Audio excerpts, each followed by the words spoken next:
Hello and welcome to Nutrition and Alternative Medicine. I'm JJ Flazanes, your host. Thank you for downloading today's show. Today's episode has been a long time coming, and it's going to be an ultra-personal episode. I will warn you up front. It will be a solo show. It will just be me. While there is a book called Sacred Contracts, Awakening Your Divine Potential by Caroline Myss, she is not being interviewed today. Hopefully I will be able to interview her in the near future. But for today, I just wanted to walk you through my concept of this and how it's played out in my life, what that means for me, and some of the lessons I've learned along the way for you. So first I want to review Sacred Contracts. What is it? This book and this concept was introduced to me probably in 2005, where I understood it to be that we incarnate before we get here. We choose our parents, we choose our path, and we even choose the lessons we want to learn before we ever incarnate into a body. And those lessons obviously need participants. They need people who we have relationships with. So for instance, if I want to come down and learn forgiveness, then I probably need somebody to do something to me that's pretty awful in order for me to learn forgiveness. In fact, Colin Tipping talks about that in his book, Radical Self-Forgiveness. He goes through the understanding of radical self-forgiveness being that all of these people are called healing angels in your life. They weren't here to hurt you, but to help you grow and expand in some way. And when you can take that position of healing angels, that everyone in your life, good and or bad, throughout your life, situations that have happened to you that have really changed the course or trajectory of your life, they're not here to hurt you per se. In fact, you may have made a contract with them before you even got here for them to do what was done to you, for you to learn the lesson you wanted to learn. Now, isn't that an empowering thought? We can come down and think that we had no participation in the way that we got here. And that sets you up as a victim. I didn't choose to be here. Well, what if you did? What if, for some of you, this is going to be a huge stretch, not those of you that listen to Spirit, Purpose, and Energy, but for a lot of you, this whole concept may be like, what? I didn't choose to be here. My parents got pregnant and then they had me and I was just pulled down. Well, that's one way to look at it. But what if you decided everything in your life, every relationship, every situation that happened, not to the exact intricacies of them, because I believe that while that you have laid out a path where law of attraction fits in here, is you still have the opportunity every day to focus what you think about, what you tell yourself, how you feel, having opportunities to get emotions in and out of you, to take what you have and work with it so that you're never really a victim. But what if you decided before you got here that you wanted the life, the exact life you have? I think it's really powerful. And that is what this book's concept is mainly about. It's also about really understanding your higher purpose and your contribution to your life training, that everything that happens to you is about your life lesson. You know, Oprah's got a show called Life Class. I don't know if she's still doing it, but she had it. And Life Class, I mean, that's everything, right? Like all the work we're doing here on these shows, the events that I'm doing, the books that I'm writing, you going through your life. I mean, life is a class. You have the opportunity to learn all the time how to do it better, how to do it differently, how to consciously co-create instead of just sort of stumble along thinking that everything is working against you. A sacred contract enhances our personal spiritual growth while contributing to the evolution of the entire global soul. That's what Caroline talks about in this book. I'm going to read it again. A sacred contract enhances our personal spiritual growth while contributing to the evolution of the entire global soul. Now, said differently, Abraham talks about that we are always expanding, and that those of us that choose to be physical, because we're always non-physical. So there's a part of us that's always energetic. But then sometimes, every so often, we choose to also be physical. So again, think of the sun and the sunbeam. We're all made of the sun. We're all a part of the sun. And at some points, we decide that we want to be a sunbeam. So we focus here on Earth as a human body. But we're also here to help the universal expansion. I mean, think about if you're a parent or grandparent, or you don't have to actually be a parent at all if you're paying attention, to the kids born today versus the kids born 10 or 20 years ago. The knowledge of technology, the knowledge and consciousness of an awareness that kids have now, being born today, than they did 5, 10, 15 years ago, is light years different, right? It's more advanced. And the reason is because we as a unit of energy are always expanding. So whether it be from the law of attraction point of view or from Caroline's point of view, that we are contributing to the evolution of the entire global soul, this is what the sacred contracts is about. The contract is your overall personal relationship to your personal power and your spiritual power, and how you work with it and who you give it to. This book and this belief, this understanding also asks us how much we are willing to surrender to divine guidance. That is one of the reasons why I picked up on this book, because the idea that I already created all this means that a part of me already knows the path. And this physically focused human part of me doesn't know the path. And the only way for me to connect those two parts together is to have some kind of surrender. And so the idea of allowing guidance, whether it be divine guidance, your higher self, your subconscious mind, universe, whatever you want to call it, God, I don't really care. But if we all understand that we are energy and that we don't die, we recycle. Or we don't. Maybe some souls don't want to recycle. There's I've got tons of other books on the age of your soul. And Ty Kane and I talked about not wanting to come. He didn't want to come back again. He's done. He wants to choose not to come back. So although I don't know that I believe that, but we are energy, and energy cannot be created nor destroyed. It just changes form.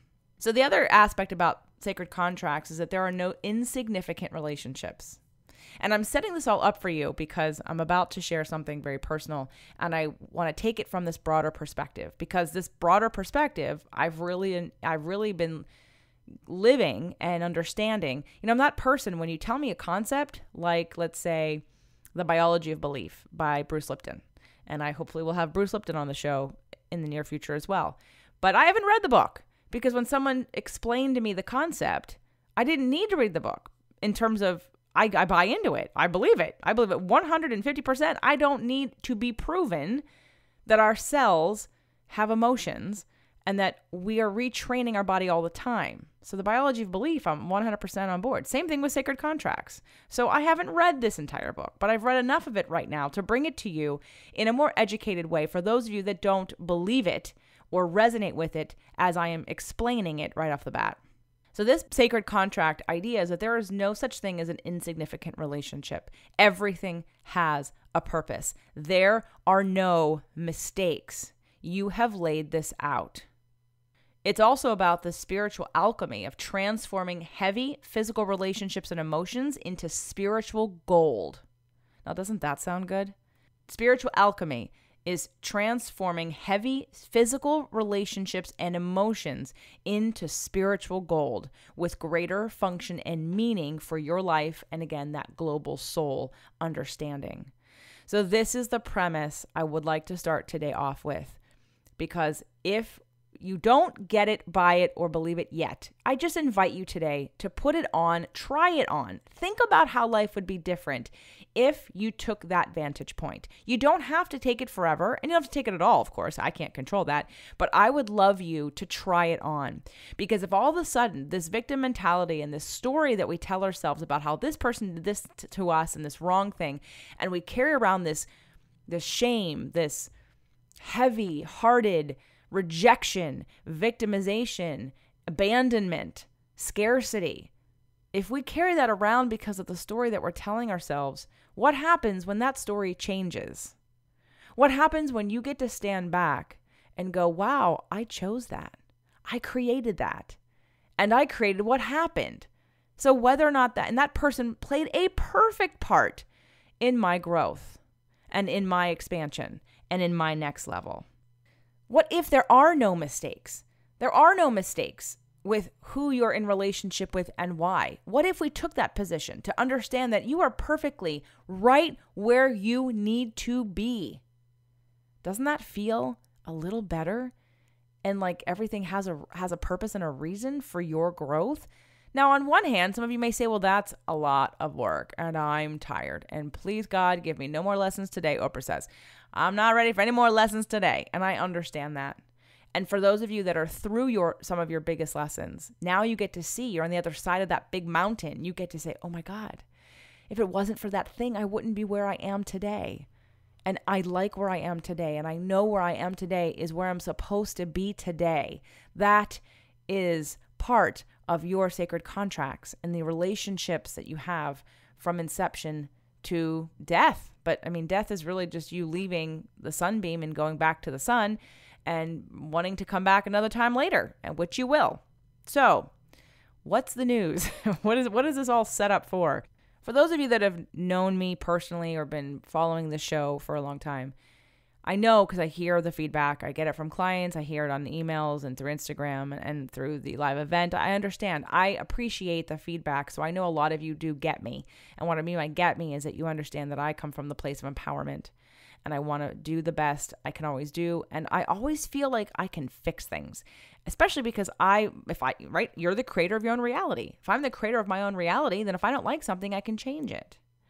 And what has happened to me in the last couple of months, well, it's been going on longer than a couple of months, but maybe a year and a half.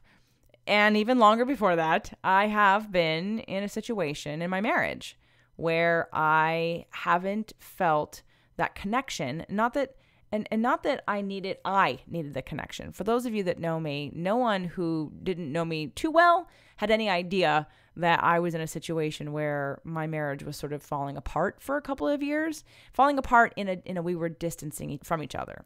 Our habits and patterns were creating a bigger gap of connection. And I was coming from the place of fixing it myself. And I was coming from the place of using law of attraction to activate and expect something higher. And a lot of times it worked. Many times we reconnected in a new way, in a deeper way, in a more physically affectionate way. And so when I was doing the work, it was working. But there came a point in time where the work wasn't enough and my relationship needed to change.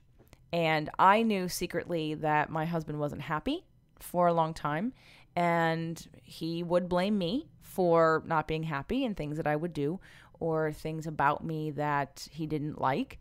And I tried really hard. I've done really every therapy there is to do.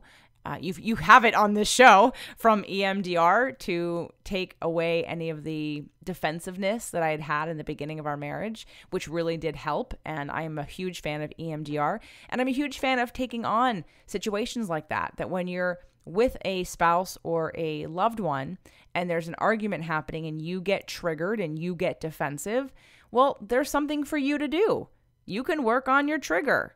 It's really never going to work to tell the other person to go to therapy, even though the other person may have like a laundry list of things that are obviously an issue, but that doesn't matter because nobody wants to be told what to do and nobody wants to be told that they're broken and I don't believe everybody is broken. Again, go back to the beginning of the show. You chose your path. You chose it. So if you're feeling broken, you get to do something about that. And so in the case of my marriage, and I did manifest my husband, I wrote Fit to Love from a place of, and I, over the last almost 10 years of our marriage and 12 years of being together, I would second guess and wonder and check in with myself on a very deep soul level and ask, am I supposed to be here? Because things would happen, something that I didn't like, that some big contrasting situation, which I came up against and said, I didn't sign up for this. And I was ready to head out in the beginning, but then I kept checking in and my body kept saying, nope, this is where you're supposed to be. I even had an ex-boyfriend come back and ask before we got married if it was too late. He said, I should be marrying you. And I made a big mistake. And even in that moment, when I had a good relationship with that past boyfriend. I mean, it wasn't amazing, but there were aspects of it that were really good. But I said, no, it's too late. I'm in the right place. And I've been living in the right place until it was not the right place anymore. And every time I would check in with myself, both in therapies, in meditations. I would say, no, this is where I'm supposed to be. And I believe my gut check. I am a great manifester, and I'm really connected soul level to my body and to my guidance. And I've taken the time. So I believe I could fix anything, and that's what I've been doing. But what I've really been doing is I've been taking this very serious master life class about mastering myself. And every step along the way, what I have come up against in my marriage and that I have asked myself, what can I do about this, has actually led me to you. It's led me to this. If it wasn't for my marriage, I wouldn't have written Fit to Love. If it wasn't for my marriage, I wouldn't have done the podcast.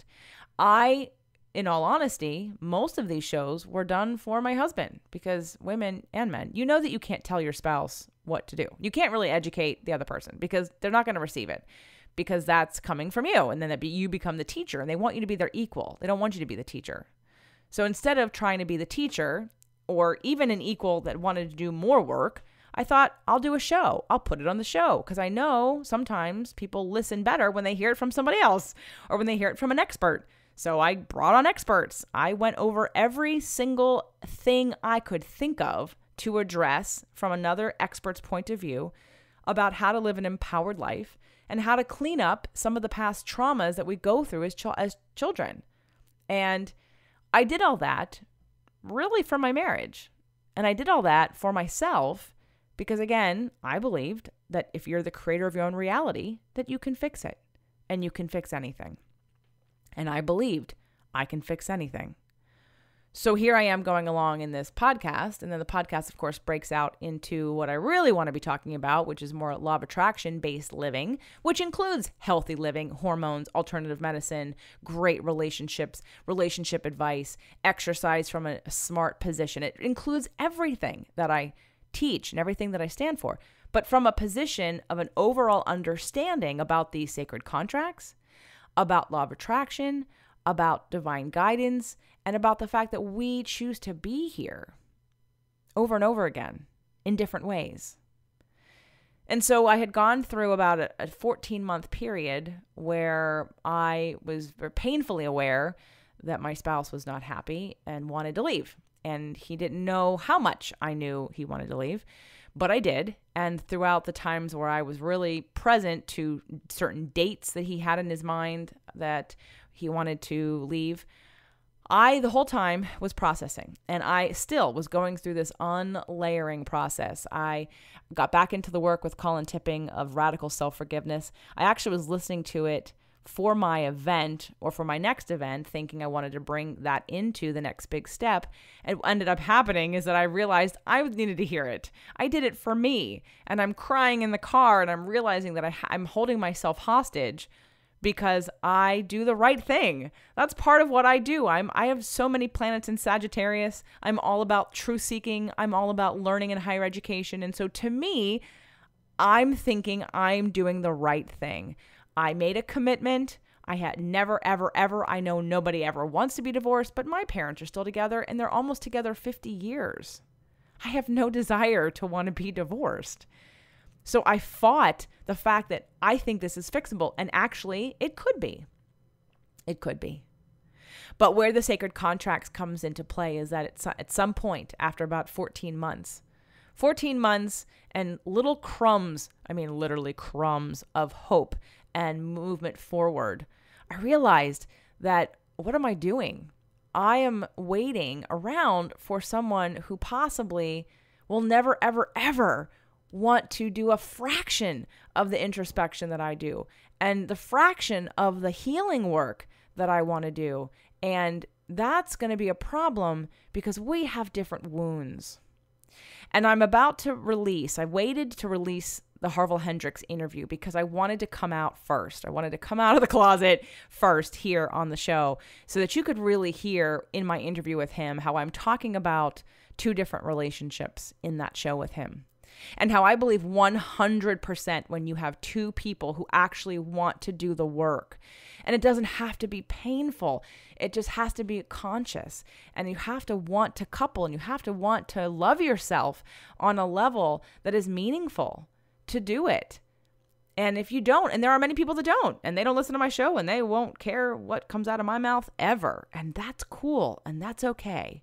But for those of you that are attracted to my work and what I do and what I'm about, I really have over and over again proven to myself that what I do is working in this way.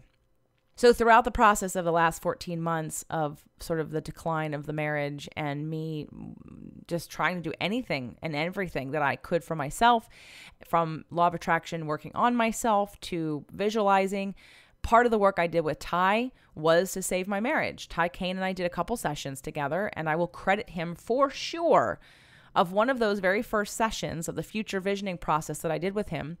And I saw a vision. And I'll talk a little bit about that later, but I saw a vision. But the whole entire point of he and I connecting was to save my marriage. So that was number one. I invested into that kind of work. And then the next person who made a huge contribution was Lisa Thomas, which you've heard on the show, and she'll be on the show again, and she's coming to the event. And I really, if you want any kind of inherited emotional DNA clearing, or even we did a clearing which actually broke a tie, an emotional cord between my husband and I. And it cleaned that cord and that connection, because that connection had wilted and died, and it was no longer a positive connection. She also cleared anything that might trigger him in me, just to make sure that I was doing all that I could on my end. But she also cleared the path for an easy transition if it didn't work. And I've got this recording where I'm bawling my eyes out for hours. I mean, I'm hysterically crying the entire time because it's not what I wanted. And so, but she cleared everything, and she led the path for an easy transition if that was to happen. And I still was like, nope. I still thought there was hope. I saw evidence of change, and I really thought that something was going to shift. And all the while, I was making peace with all of it. And I run a 30-day manifestation challenge, and Fit to Love was born out of the fact that I attracted my husband. I manifested my husband. Part of the shame and the fear about possibly ending a marriage for me was the shame that would come into that. I've written this book about how to manifest the love of your life, and I'm going to say it doesn't work now. Huge shame, huge pressure on me to not be a phony and to not say that my stuff doesn't work.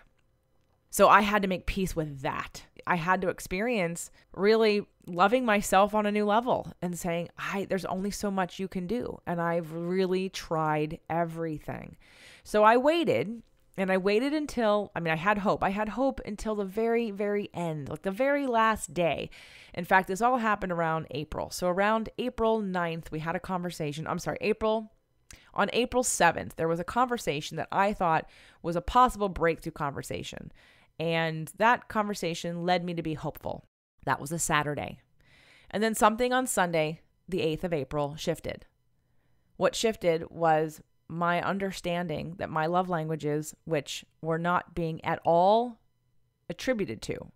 We had been going through some of the imago therapy. We didn't do the whole thing. We did about three of the processes out of the 12 in the workbook and in the book. So we only scratched the surface, and he didn't even finish the homework of the last process we did, the third one, which was a life changer for me. Game changer. Holy cow, everyone should be doing this process. And I don't like to use the word should, but if you're at all in therapy or if you're having any kind of relationship issues, I'm telling you right now, the third process about creating your imago is the work to start with, even if you're not in a relationship, because it will show you exactly why you chose your partner and why you keep choosing friendships and business partnerships and relationships over and over again. What is the childhood wound you need to heal? So I did that process, and it changed me. And he didn't finish the worksheets. And I'd asked, can I please see them? And he didn't finish it. And then a couple weeks later, I asked again, and I said, can I? He said, well, I didn't finish it. And I said, well, can I finish it? And I finished it for me to understand why he chose me and how, when he doesn't get his way or his needs met, how he responds. And now I have a very clear picture of what it is I needed to heal and what he needed to heal. So here it is, the 7th of April, and I'm feeling a little hope, actually more hope than I have, because things are kind of starting to shift and change for him. And I'm thinking maybe that means things are going to shift and change for me, and then wake up the next morning and get this really kick in the pants feeling that, nope, that does not mean there will be any more commitment to you or this marriage. And something inside of me shifted in a way that wasn't reactionary. I am a big fan of not reacting, but healing yourself. So what I mean by that is when I talk about victim mentality and things about different kinds of therapies, and why I really hate couples therapy that's not imago, is because it becomes a who did what and who said that and who hurt there and why do you hurt there. And it's like, it doesn't make a bigger point to connect the reason why you chose each other in the first place. So I now understand why each of us chose each other. And I am now in a place of healing any triggers or traumas that I can get my hands on within myself, so I can come from a place of love and centeredness at all times. A lot of people react to a bad situation by threatening divorce or threatening to leave each other. And I didn't ever want to come from that place, because I wanted to be at peace with myself. I wanted to be at peace with my decision, no matter what it was. I wanted to be committed to the higher vision of all of it. So I waited for months because I honestly had hope, and I was having a little bit of hope, and I was hoping because I was doing my work. One of the things that I teach in the Manifestation Challenge and on this show is how to use law of attraction, which we're going to do at the event. And you're going to do exactly what I did. I wrote 2 lists every night, because when you're in a situation where your partner doesn't want to be with you anymore and isn't giving you any energy and isn't connecting with you and is rejecting you, what can you do? Well, you can leave. That's definitely one thing you can do. But the other thing you can do is you can work on your frequency and vibration. And in fact, I have a new client who I just worked with who said to me that he did not believe it was possible for he and his wife to work it out. And after our session, not even 2 days later, they were talking about moving away together. She is now coming on a trip or 2 with him, and there is huge hope, because in the frequency he was in, he could not see nor feel or connect to a solution. He did not believe it was possible. And so my suggestion was to do the process that I did, which was to get yourself in a better vibration and frequency to receive the answer and to connect on a different level, because people will show up for you the way you expect them to. If you think someone's going to show up being defensive and being a jerk, then they're going to show up being defensive and being a jerk, because that's the energy you are tapped into. You have to tune yourself to what you want. I had such guilt and shame, and I made some videos. I've got several videos actually, but one is me telling the story about my relationship, and another I'll tell you about in a minute, and the other one I'll tell you about in a minute, and they're going to be at my blog at jjflazanes.com.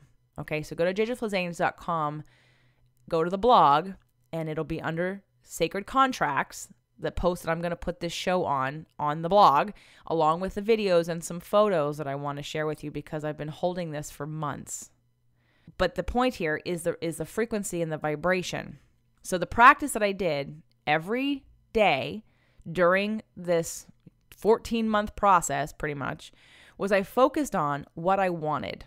Again, going back to that, you can react by getting upset, getting triggered, and then from that place of being triggered, make a decision about something. And I'm going to suggest you don't do that, because you're oftentimes not making a clear-headed decision that's rooted in your truth. It's coming from a wounded place of being triggered, and now you're making a decision based on things that wounded you, and that it's like your weakness. You are making a decision from a place of weakness versus a place of strength. And I wanted to come from a place of strength. So somehow, some way, my body aligned on the 8th of April to say, okay, I think the only thing left to do is to surrender and allow this relationship to morph into its next stage. Oh, I didn't even tell you what I did. Let me go back. So every day what I did to increase and raise my vibration was I wrote my list of positive aspects, and sometimes they would change. Sometimes they'd just be a list of positive aspects in my journal about what I did that day, or more focused, I would do it about my husband or our marriage. And then I'd make a second list on the same page about what I wanted, what I know and knew I could create in a relationship. I was super specific. In fact, I'm going to read you some of them. So I'll open up the book. And I did this when I manifested him in the first time, although I did it with a vision board. Okay, well, let's see. What do I have here? Okay, so for instance, on February 19th, 2018, I wrote a 10-point list of what I appreciate. And underneath that, I wrote a 10-point list of what I am happy to have. And here is what I wrote. 1, a happy husband, a partner who wants to grow, an empowered partner tired of being a victim, a partner who wants to live life to the fullest, a partner who recognizes me, a partner who trusts me and sees me, a partner who wants to improve physical touch and love, a partner who likes to talk with me and explore ideas, a partner who thinks I'm amazing, a partner who believes in himself as much as me. Now, I made different lists. That was just one random one that I just chose to share with you, but I made different lists, and some of them were about being hugged and kissed and having great sex and traveling together and spending quality time together, because my love language is quality time and touch. So I did a lot of things surrounding what I wanted to feel, because that's what this whole list is about, right? This is law of attraction, people. This is what the work is. The work is that you focus on what you want. You get yourself into a state of what you want and get out of your way. And I just stayed true to that because I did believe 100% that I could get what I wanted. I also believed, and I knew, that in order for my marriage or relationship to change, we needed different perspectives. And so my husband back in December had asked me about moving out, one of us, and I rejected that. I fought it. I did not think that was the right answer. I didn't believe it at all, and I just fought it. And things did get a little bit better after that, and we did reconcile, and he was in a better space after that. But it really showed me where his head was. So I sat with that. That was December. I sat with that until April. And even in between December and April, I'd found out that he wanted to leave again, even though I thought things were getting better. And so I kept that within the possibility of what was going to happen. I also, as I was writing these lists, I surrendered to the idea that the path of least resistance was what was going to happen. And I believe the path of least resistance was going to be my husband. I honestly thought that doing all this work and having him leave and having him move out and being ready for that trial of, okay, go get some perspective. Rather than throw the marriage away, why not go get some perspective? And you even heard on this show, the Cullinanes, Sam and Pat Cullinane, they were at the same exact story. They had the same story at almost 10 years of marriage. They thought they were going to get divorced, and he left that day, took nothing with him, and it took a year. And so that story, I had them on the show because that story was my story, or is my story, and I got a lot of hope out of that because they were apart for a year, and the only reason why they weren't divorced is because their lawyer didn't file the divorce papers, which was divine guidance and intervention for them. And then they got back together and they learned about love languages and they worked on their marriage, and now they teach other people how to work on their marriage. And so I thought by putting that show out there that would help mine as well. And so I knew that the next step was perspective change, and for me to focus on me and for him to focus on him. And so I was ready. The day came, it was April 8th, and I was ready to say, okay, maybe I'm ready now to support you moving out. And that was the day it happened. So on the 8th of April, we had this talk. I was upset, but from a place of my first words were, do you want to be married anymore? And I put it back on him and said, what do you want? And we had a nice talk from a place of knowingness and a place of respect for each other. And we went through the list of all the things that would need to be divided or canceled in terms of different accounts and health insurance and things like that. And we had a very nice talk, even though I bawled for most of it in the beginning of it because of my lack of feeling loved. And the fact that I've said for months and months and months that I was committed and all in. And for 8 months, I haven't had that back. So at some point in time, when you're the partner who is all in and you have someone who's constantly rejecting you and not willing to be all in with you, it's a rejection of yourself. And sometimes people need a little time and space. And I was giving that time and space, and I was doing my work, and I was making my list of what I wanted. And I was literally using the very first vision board I used to manifest my husband again. I would look at the same pictures because I thought if it worked the first time, it can work a second time. And it could work to reactivate this marriage into what I knew it could be. So here we are, and I've surrendered, and I'm feeling this weight sort of release a little bit. And we agreed that because there was no rush, that we could take a couple months to make this transition, and he would be moving out. And we finished that conversation, and we had a plan, and I was feeling a little bit hopeful, but very sad. And I know he was also sad, but probably feeling a little bit of relief. And not even 2 hours later, I got a text message from a former client and a friend who had said to me, "Are you around? I need some help." And I said, what's going on?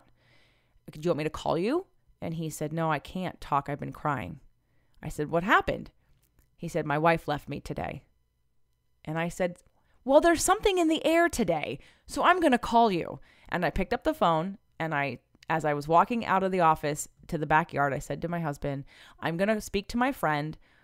I'm going to go to have a private conversation with my friend to support him because his wife left him today." And he said, "Okay."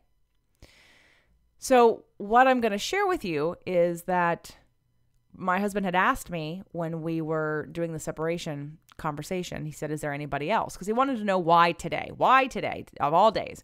And again, I'm not going to go into all the other details because I can share them with you either on a private phone call that's not being recorded or at the live event, which is recorded but can be edited, because I don't want to go over all the details, but I do want to be honest, and I want to explain what has happened because I want you to get the picture.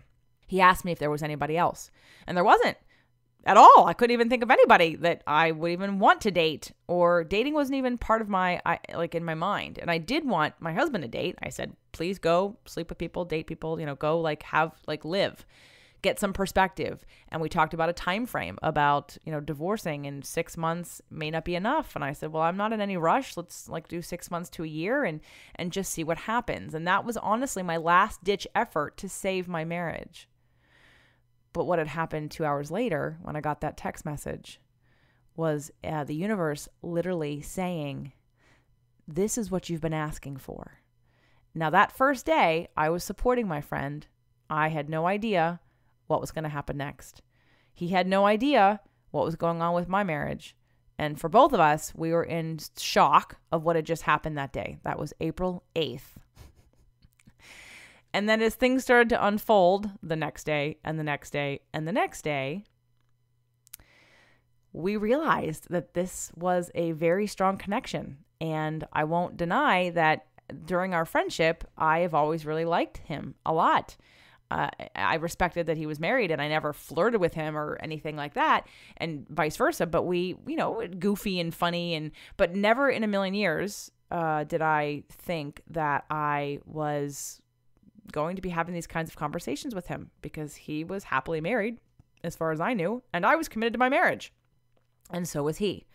But that day came, and what couldn't have been more clear within the 24 hours after I took that call was that this person was everything I was asking for and more. Now, some of you, friends of mine, of course, thought, okay, this is just a rebound. And I said, maybe. But when I look at this list, and if I'm really honest, there were times where I know I really liked him as a person, as a friend. We lived 3,000 miles away from each other. There was no getting together or seeing each other on a regular basis other than our sessions. And our relationship really just snowballed very quickly. And things that we had subconsciously thought about but didn't express got expressed, because we never would have acted on those anyway. And again, there wasn't really anything there. You meet people that you like, friends of yours, and you think maybe in another lifetime, if I'm ever single, I would be interested in exploring that, but you don't do anything about it because it's not serious. And again, not wanting to be divorced. So at first, we just sort of, supported each other, and we supported each other through this hard time because we both were really hurting, but we also both really liked each other. And it only took about 2 weeks, and I got very clear that I was falling in love with him. And about 2.5 weeks later is when he'll tell you he fell in love with me. And that's the story. So I'm going to keep telling you, I'm going to keep sharing with you, but I want you to come watch the video. So the second video on the page, on the blog, is of me and Doug. So for those of you that are podcasters, it is Mr. Doug Sandler. He is the host of the Nice Guys on Business podcast. And we met August of last year at Podcast Movement when a mutual friend, Nicole Holland, and I were walking around together, and she saw him, said hello, and said, "Hey, you should have JJ on your show." And he said, "Okay." And he gave me his card. And we were going to meet up again in San Diego in September, so I didn't bother following up with him when he gave me his card. I thought I'll just see him in San Diego. And then we had a couple nice conversations in San Diego, nothing more than business stuff. And then he had me on the show. And I was on the Nice Guys on Business, I was on the BizWiz podcast, and on SetX. Those are 3 shows that Turnkey Productions, which is Doug's company, produces.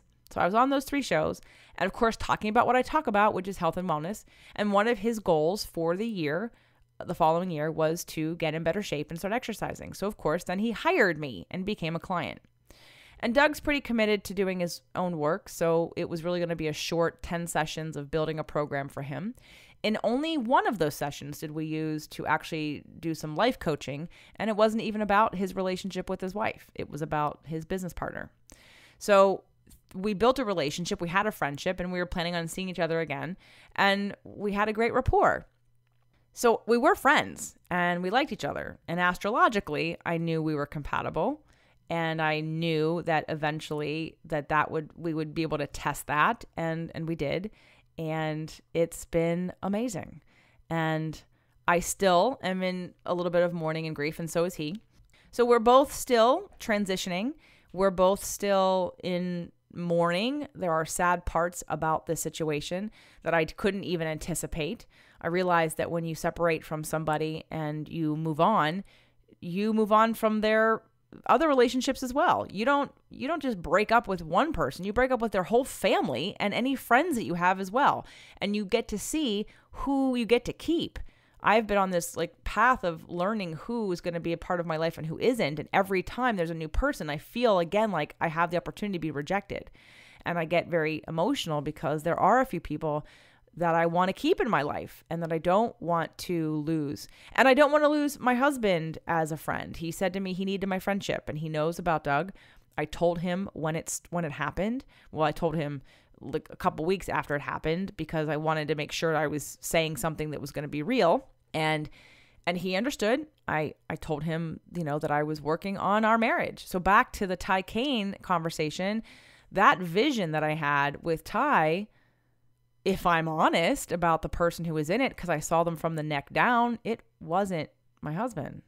It wasn't his energy, at least not his energy that it is now. It wasn't really even his body type. But I didn't really think too much about that. And I did that visualization, oh my gosh, that was months ago. That was January, February. So maybe even March. Yeah, it was months and months and months ago. And I did that visualization, and the energy I now realize was Doug. So let me link this all together about sacred contracts. I am someone who believes I can change anything and fix anything. And I can when it's in myself. And what I had to learn to realize and what I had to come to terms with and accept is that I don't have control. I have influence through law of attraction. I do have influence over the way that I think about and treat somebody else, but I ultimately don't have control over anyone else's actions. And when I could exhaust all possibilities and all roads to heal my marriage and finally just surrender to the fact that he didn't want to be doing it anymore, and he didn't want to do the work, and he didn't want it to be this hard, and I just opened up to the possibility of letting the universe, letting myself be guided by my higher self. Ty Kane would say, it's not the universe, it's you. Fine, me, whatever, whoever. I was open and surrendered that I still believed I was going to get what I wanted. I thought it was going to be him by path of least resistance, but the path of least resistance wasn't him. It was someone who's much better fitted to be with me now. And our relationship is amazing. And you're going to hear about it on women, men, and relationships. So I've got 3 videos on the blog. The first one is my confession about my marriage. The second one is a video of me and Doug. The third one is a video of Doug on a stage professing his love for me to the people in the room. He is still not on board with sharing. If any of you follow me on Instagram, you're probably wondering why there's no pictures of me. I have been trying to be very respectful of this process and of this change and this transfer, both of our marriages as we're transitioning out of them, because it isn't my goal to hurt anybody's feelings of any kind. But at the same time, I want to share how happy I am. And now more than ever, I really understand how much this stuff works. This shit works, people. I manifested my husband the first time. We had our sacred contract of my growth, of his growth, of our lessons that we learned along the way, and of this amazing point, which we are all in right now. You are only listening to this because I went through this. So if you appreciate this show, if you appreciate the information you get, you can thank my husband and my marriage for getting us to this exact moment. And as I surrendered, what became clear is that I am now to move in a different direction, one that I'm ready for, one that supports me, and one that I want, and that I get all the things I asked for and more. I went through all of these different physical things about a relationship, and I even shared it with Doug, and he said, yep, that's all me, separate from you. That's all me. I said, right. But the best part, the next best part, besides all the things that I wanted that I'm now getting, is that he's an entrepreneur. He's a podcaster. We complement each other so well in business and in life. And there's a synergy that I didn't even know was possible. You know, I got stuck for a long time on the idea that I'm never going to be married for 30 or 40 years. Well, I don't know about that now, but but I'm not going to hit that 50-year mark. And that a whole idea of divorce and the idea of failure and other people's judgment about that. And what I realized is that the biggest person's judgment about that is mine. I really still believe too many people give up on their marriages way too fast. You attract your partner to heal the wounds of your past. If you don't believe it, I don't care. It's a fact. In fact, it's a fucking fact. And it's your choice if you want to go down that road or not. And what I kept telling friends over the years who are getting divorced, just go do the work. Go do the imago therapy and figure out what your lesson is so that even if you don't stay in the marriage, you don't repeat your lesson. That's the biggest part, guys. You will repeat your lesson if you don't learn it. But without uncovering why you chose your partner in the first place, and you really don't need the partner to do it. Now that I've gone through it, I don't recommend. I was waiting to go through it. I kept begging him to go through it with me over the years, at good points and at bad points, because I wanted to do the work. I wanted to know why we attracted each other and what do I need to heal or work on, and did I work on it? Is it healed? But he didn't want to do it until the end, until I said, this is the only thing left that we need to do. Otherwise, what are we doing? But now that I've done it, I'm going to do it with all of you when you come to the event, because this work is crazy. It is going to show you and explain to you why you keep repeating the patterns you keep repeating. So there's my confession. My confession is that I'm in the process of transitioning out of my marriage, and I'm in a new relationship with Doug Sandler. So if any of you listen to the Nice Guys on Business, you've heard this coming for a long time, because when he gets in front of the mic, it's just therapy for him. So he just talks, he and his business partner, Strickland, and he's been sharing on his podcast about me for months, about all kinds of things. He's also shared that his marriage is basically he's getting a divorce and all that kind of stuff as well. And I've been pretty tight-lipped, and I've been tight-lipped because I want to be respectful of everybody, but I'm not going to be tight-lipped anymore because I've waited enough time. We are living together. We are working together. We are loving life and so excited about our future together. And I really don't think either one of us have been this happy in a long time, even though at points I didn't think I was unhappy. I wasn't the person complaining about being in a bad marriage or anything about my husband. I understand. I have empathy and compassion. I know exactly what's going on there, which is why I stayed. Because I thought, well, I understand it, and I can be compassionate, and I can have compassion for you. But there came a point in which I had too much compassion for him and not enough for me.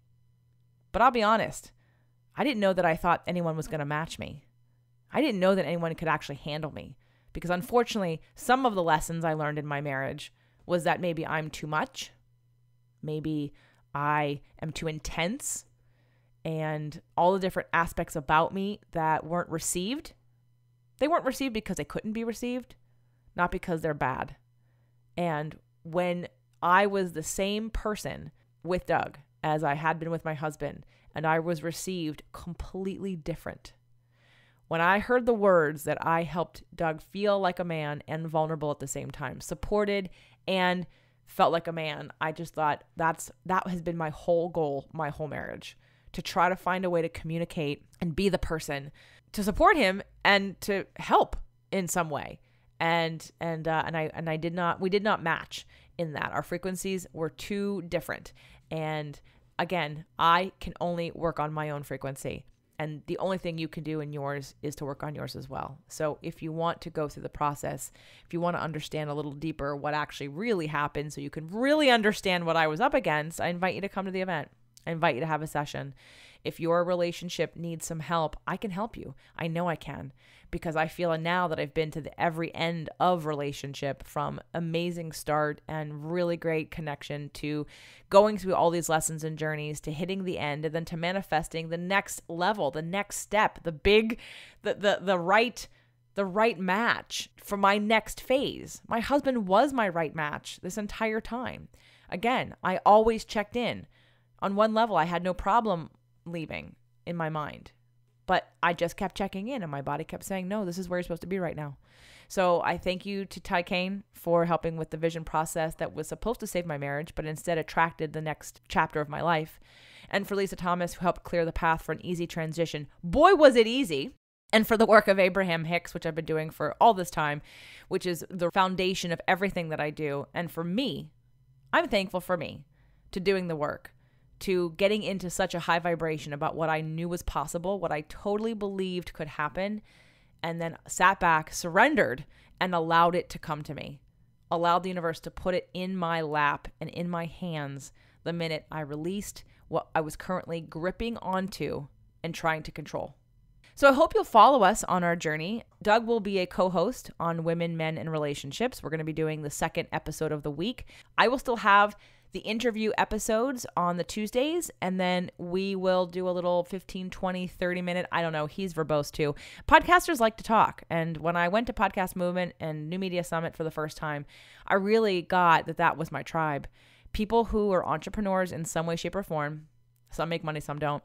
People who love to talk. People who love to think. People who love to talk to each other and connect on this level.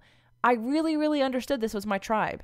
And again, I could not be here without the path I've already taken. So nothing I did was wrong. Nothing I did was a mistake. It has led me here. And I wish my husband nothing but amazing success and the love that he wants, and the love in the relationship that he wants that's different than the one that we had, that's better than the one that we had. And I know we'll be friends eventually. And I look forward to connecting with him. There's no man that I've had a relationship with for any significant amount of time who isn't still a part of my life.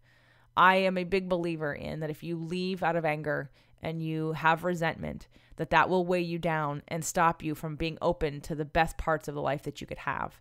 Make peace with and heal all the parts of you that hold on to anger and resentment and things that are, and not having forgiveness for yourself and forgiveness for others. And besides all the resources that I just mentioned in today's show, I'm going to, again, also tell you that we're going to do a little bit of the call and tipping work at the event as well about radical self-forgiveness, because that is a huge piece, whether you know it or not, that stops people from making decisions that support them. And I had to learn that one too. I did not think that I was holding myself hostage as much as I was until I did it. So please come over to jjflizanes.com. Check out the blog post if you want to watch the videos of me and Doug, and then Doug professing his love, which was really sweet and amazing. And I'm really happy I got it on camera. And also This is the last call for the Manifestation Challenge. We are starting August 1st. If relationships, love, doesn't really matter, guys. It's the same process for all of it. But if you're ready to up-level your life, you can come try it out for free in August. You can come and commune in person and also get the next 5 levels of clearing, healing, and resetting at the next big step. And you can find all of that information at jjflizanes.com. If you go to free tools and resources, you can find the link for the Manifestation Challenge to join us in August. It's free.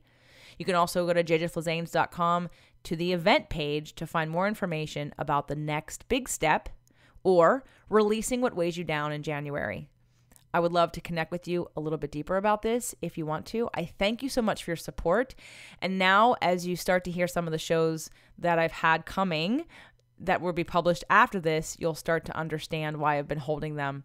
And you can hear the information from 2 different aspects. Because like I've said before, I do believe still that people give up on their relationships way too quickly and don't do the work that is available for them to do to actually save their marriage. And I did everything I could possibly do. And the universe gave me a very clear signal that thank you, you've grown, and now it's time for you to get what you want.